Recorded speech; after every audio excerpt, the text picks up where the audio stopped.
Hi అండి, అందరూ ఎలా ఉన్నారు? నేనైతే చాలా బాగున్నానండి. ఈరోజు రెసిపీ ఏంటంటే ఘాటుగా ఉండే రాయలసీమ ఫేమస్ నాటుకోడి కూర. చాలా ఈజీగా కుక్కర్లోనే చేసుకోవచ్చండి. చాలా ఈజీ పద్ధతిలో చూపిస్తాను. రసం అయితే సూపర్గా వచ్చిందండి. ఉట్టి రసంతోనే తినేసేయచ్చు, అంత టేస్టీగా కుదిరింది. రైస్లో కంటే రాగి ముద్దలోకి నాటుకోడి కూర వేసుకొని తింటే ఉంటుందండి. ఇక మాటల్లో చెప్పలేమన్నమాట, అంత టేస్టీగా ఉంటుంది. ఇక ఏ మాత్రం లేట్ చేయకుండా ఈ నాటుకోడి కూరని ఎలా చేసుకోవాలో చూపిస్తాను పదండి. ముందుగా అయితే 1 కేజీ శుభ్రంగా వాష్ చేసి పెట్టుకున్న నాటుకోడి ముక్కలు తీసుకున్నానండి. శుభ్రంగా ఒక 3-4 సార్లు వాష్ చేసుకొని తీసుకున్నాను.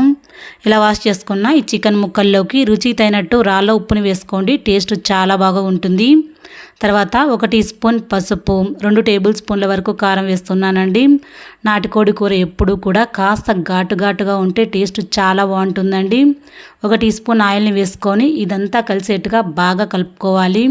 ఇలా కలుపుకొని మూత పెట్టుకొని కనీసం అంటే ఒక అరగంట సేపు అయినా పక్కన పెట్టేసుకోవాలి. ఈలోపు మనము మసాలాను ప్రిపేర్ చేసుకుందాము. స్టవ్ మీద ఒక ప్యాన్ పెట్టుకొని అందులోకి 2 టేబుల్ స్పూన్ల వరకు ధనియాలు వేసుకోండి, 4 లవంగాలు, కొద్దిగా దాల్చిన చెక్క, 1 టీ స్పూన్ మిరియాలని వేసుకొని ఇవన్నీ కూడా కాస్త దూరగా ఇంతవరకు వేయించుకోవాలి. ఇలా వేయించుకుంటే సరిపోతుందండి. ఇలా వేయించుకున్న తర్వాత ఇందులోకి 2 పెద్ద ఉల్లిపాయ ముక్కల్ని తీసుకోవాలి. ఇలా కట్ చేసుకున్న ఉల్లిపాయ ముక్కలన్నీ వేసుకోండి. 1 పావు కప్పు వరకు ఎండు కొబ్బరి ముక్కల్ని వేసుకోవాలి. 2 టేబుల్ స్పూన్ల వరకు సన్నగా కట్ చేసి పెట్టుకున్న అల్లం ముక్కలు, 20 వెల్లుల్లి రెబ్బల్ని వేసుకోండి. ఇవన్నీ వేసుకున్న తర్వాత స్టవ్ లో ఫ్లేమ్లో పెట్టుకొని 2 నిమిషాల పాటు ఫ్రై చేసుకోండి. ఎక్కువసేపు అవసరం లేదండి, కాస్త దూరగా ఇంతవరకు వేయించుకుంటే టేస్ట్ బాగుంటుంది. ఇలా వేయించుకున్న ఇంగ్రీడియంట్స్ అన్నిటినీ కూడా పూర్తిగా చల్లారిపోయిన తర్వాత ఒక మిక్సీ జార్లోకి వేసుకోండి. ఇలా వేసుకున్న తర్వాత 1 గుప్పడ వరకు కొత్తిమీరని వేసుకోవాలి. ఇలా వేసుకొని 1/2 గ్లాస్ వరకు నీళ్లు పోసుకొని మెత్తని పేస్ట్ లాగా గ్రైండ్ చేసుకొని తీసుకోండి. ఇలాగ వీడియోలో చూపించినట్టుగా ఇలా గ్రైండ్ చేసుకొని పక్కన పెట్టేసుకోండి. స్టవ్ మీద కుక్కర్ పెట్టుకోండి. అందులోకి 4-5 టేబుల్ స్పూన్ల వరకు ఆయిల్ని వేసుకోండి. నాటుకోడి కూరలోకి కొద్దిగా ఆయిల్ ఎక్కువగానే పడుతుందండి.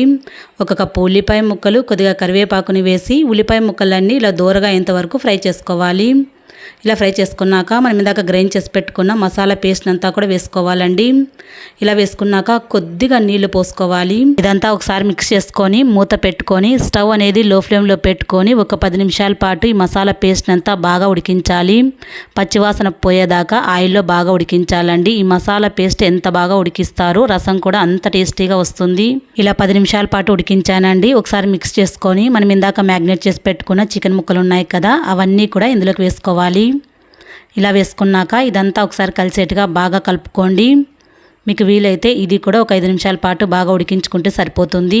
ఇప్పుడు 1 లీటర్ వరకు నీళ్లు పోసుకుంటున్నానండి. నాటుకోడి కూర ఎప్పుడూ కూడా కాస్త ఇలా రసంగానే ఉండాలి. రసం అయితే చాలా టేస్టీగా వస్తుందండి.